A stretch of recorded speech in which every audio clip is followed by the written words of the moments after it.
নমস্কার, প্রথমেই সকলকে জানাই শুভ বিজয়া। আজ নতুন একটা ব্লগ নিয়ে আবারও চলে এসেছি।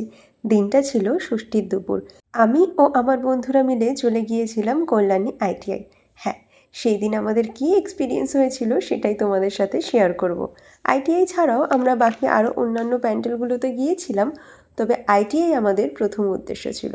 আমার বাড়ি কাকিনাড়ায়, তাই আমি আর আমার এক বন্ধু সেখান থেকেই ট্রেনে উঠে পড়েছিলাম, আর বাকিরা নৈহাটি থেকে উঠেছিল। ট্রেনে খুব একটা ভিড় পাইনি, কারণ আমরা মেন কল্যাণীতে নামবো, সীমান্তে নয়। সীমান্তে প্রচুর ভিড় হচ্ছিল। ভিড় এড়ানোর জন্য আমরা অন্য ট্রেন ধরেছিলাম। তারপর আমরা টোটো নিয়েছিলাম, কিন্তু টোটো আমাদের প্রায় মাঝ রাস্তাতেই নামিয়ে দেয়। কিন্তু ওনার কিছু করার নেই, প্রায় দুপুরবেলা থেকেই রাস্তায় নো এন্ট্রি হয়ে যায়। তারপর শুরু করলাম হাঁটা। জনসমূহের ঢলে হেঁটেই চলেছি আমরা, যেন রাস্তা আর শেষ হয় না। অবশেষে চলে এলাম, কিন্তু এত হেঁটে লাইন দিয়ে প্যান্ডেলে ঢোকার পর থেকেই কয়েক সেকেন্ডের বেশি দাঁড়াতে দেওয়া হচ্ছে না, কারণ আস্তে আস্তে ভিড় আরও বাড়ছে।